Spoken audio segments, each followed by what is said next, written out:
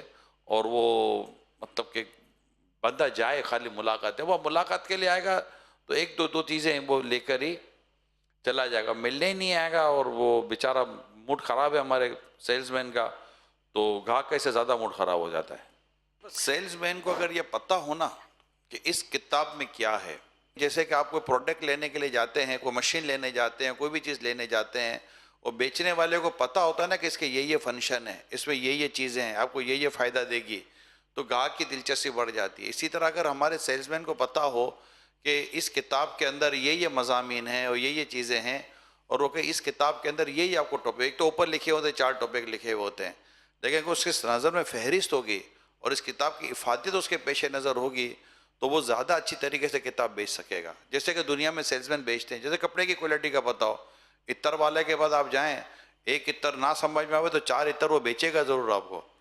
یہ تو آپ لگا ہی لو، یہ آپ دیکھ ہی لو، یہ ایسی ہے، یہ ایسی ہے، ایسی کر کے دے دے گا. تو یوں گاہک نہ جائے، یہی صورتحال بنتی ہو تو زیادہ بہتر ہے. ڈاکٹر تو ایسے انگلش کے الفاظ بولتے ہیں کہ اپنے باپ داداؤں نے کبھی نہیں سنے ہوتے. بولے جا ان کو ڈاکٹر کو پتہ ہوتا ہوگا یہ خاک سمجھ رہا ہے کیا، خالی ڈوکا ہلا رہا ہے، یہ ڈاکٹر بولے جا رہا ہوتا ہے کیا. تو اس سے گاہک، مریض اس کا تو گاہک ہے نا، پیشنٹ جو ہے، تو وہ تو متاثر ہوا. ڈاکٹر بڑا یار قابل ڈاکٹر ہے یار. اس میں بھی دیکھو جو بہت بڑا ڈاکٹر ہے نا، جس نے آپ کو نہ دیکھا نہ مطلب کچھ کیا ہی نہیں، لفٹ بھی نہیں کرائی، حالانکہ اس کی دوائی بہت مؤثر ہوگی، لیکن آپ پیشنٹ کا دل نہیں ہے تو ڈاکٹر کے پاس جانے کا. جو ڈاکٹر طبیعت پوچھتا ہے، مزاج پوچھتا ہے، یا اپنے بولے بخار ہو آپ کو بخار ہے، اچھا تھرمامیٹر دیکھ کر بھی اس کا بھی موڈ جیسا ایسا ہوگا کہ زیادہ بخار ہے، خوشی کا اظہار نہ کرتا ہو، اس کا تھوڑا افسوس ہوتا ہو. تو جو پیشنٹ کو مزہ آتا ہے یار اس ڈاکٹر سے علاج کرانا چاہیے. تو یوں جو سیلز مین جتنا اچھا رسپونڈ کرتا ہے نا کسٹمر کو، اسی قدر کسٹمر اس کے ساتھ وہ سیلز کی طور پر زیادہ فرینڈلی ہو جاتا ہے. ماشاء اللہ. صلو علی الحبیب صلی اللہ علی محمد. السلام علیکم. وعلیکم السلام میں رحمۃ مکتبۃ اللہ المدینہ کے وبرکاتہ. اکاؤنٹس کو دیکھتا ہوں. میرا نام جو ہے ابو رضا محمد امین قادری ہے، اور ابھی آپ نے تذکرہ کیا حضرت قاری مصلح الدین کا رحمۃ اللہ علیہ، میں ان سے بیعت بھی ہوں، ماشاء اللہ. اور بہت پرانا اس علاقے کا رہائشی ہوں. آپ سے بھی بہت دفعہ ملاقات ہوئی ہے. میرا نیکی کی دعوت کے حوالے سے یہ سوال ہے کہ مکتبۃ المدینہ کے جو اسلامی بھائی ہیں، وہ یہاں ملازمت کے بعد پھر وہ کہتے ہیں کہ ہم اتنے تھک جاتے ہیں کہ جو 12 دینی کام ہیں وہ ہم کس طرح کریں. یہ جو سارے سائیں بھائی کام کرتے ہیں، کیا وہ مانگ کے کرتے ہیں کیا؟ سارے نوکریاں کر رہے ہوتے ہیں، دکانیں چلا رہے ہوتے ہیں، اور اپنی اپنی مصروفیات ہوتی ہے، اور دعوت اسلامی کے 12 دینی کام بھی کر ہی رہے ہوتے ہیں یار. تو اس طرح مکتبۃ المدینہ والوں کو بھی کرنا چاہیے، بلکہ آپ کو تو زیادہ کرنا چاہیے. اب آپ کو پوچھیں کہ وہ وہ حاجی عمران کا کہاں بیان ہو رہا ہے، اور پتہ چلا کورنگی میں بیان تھا، تو آپ کو پتہ ہی نہ ہو، ساری دنیا کو پتہ، آپ کو پتہ نہ ہو، تو اس پر امپریشن کیا پڑے گا. ایک میں نے ویسے مثال سمجھ میں آئی تو عرض کر دیا. یا ہفتہ وار اجتماع یہاں آپ کا مکتبۃ المدینہ کا یہاں وہی کون سی مسجد لاگو پڑتی ہے؟ اچھا جیسے آپ شہید مسجد کے دکان پر جو ہیں شاپ پر، تو آپ بتائیے کہ آپ کو دعوت اسلامی کا ہفتہ وار اجتماع یہ کہاں قریب پڑے گا؟ کھارا در والے تو ہوں گے نا، کہاں قریب پڑے گا؟ فیضان مدینہ قریب پڑے گا یا کورنگی 4 نمبر پر رضا مسجد؟ کون سا قریب پڑے گا، کون بتائے گا؟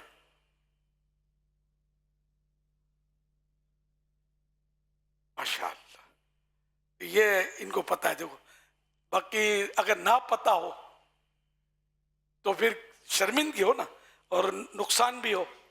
اس لیے مطلب یہ کہ آپ کو خود شرکت بھی کرنی ہے. ہر ایک تو ایسا نہیں ہے نا کہ وہ دکان کھول کر اجتماع کے دوران بکری بند ہوتی ہے نا، لیکن یہ کہ جانے کی اجازت نہیں، بکری ہوتی ہوگی، کیونکہ وہ اگر ہم نہیں بیچیں گے تو دوسری دکانیں تو دم دوکار چل رہی ہوں گی، ہمارا کام رہ جائے گا. اور شاید وہ شرن بھی اس میں کلام ہوگا.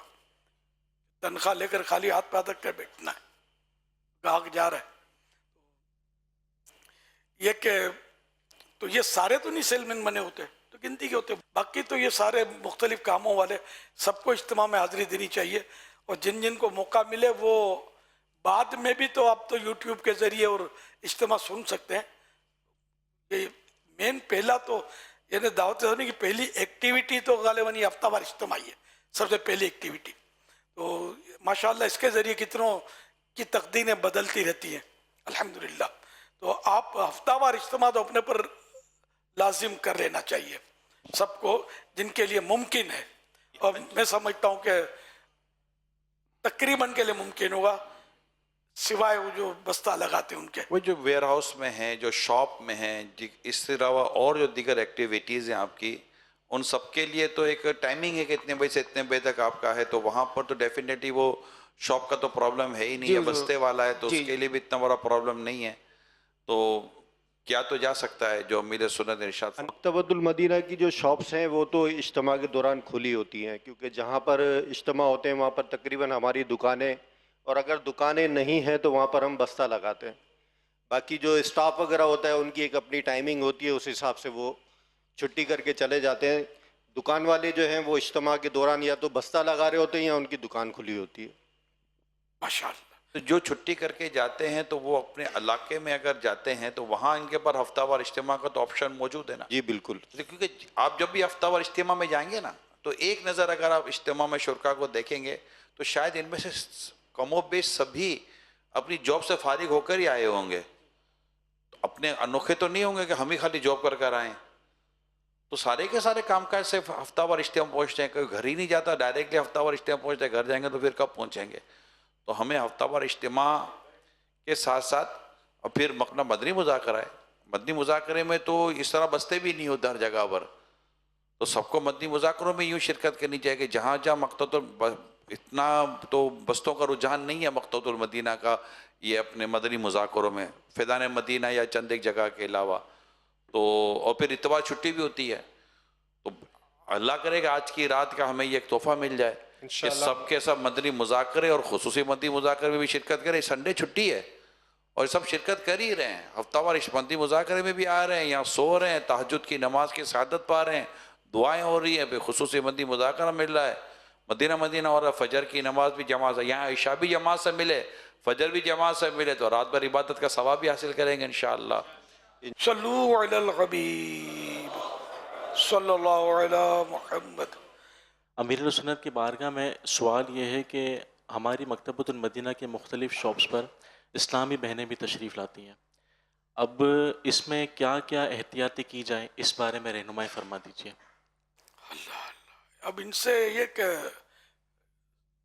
ادھر ادھر کی بات نہ کی جائے, فری نہ ہوا جائے, نگاہیں سنبھال کے رکھے, حفاظت کرے نگاہوں کی, ٹو دا پوائنٹ بات کرے اور ایسی چکنی چپڑی نہ کرے. اس سے اپنے آپ کو نہ اللہ سے ڈرتا رہے کہ مجھے کوئی ذات دیکھ رہی ہے, میں بھی جو میرے دل میں وہ بھی اس کو پتہ ہے. انشاءاللہ اس طرح کوشش کریں گے تو بچت کی صورت بنے گی. نیت پر ہے, ذہن اگر اچھا ہے تو انشاءاللہ بچت ہو جائے گی. صلو علی الحبیب صلی اللہ علی محمد. سرسبز اس گلزار کے یہ پھول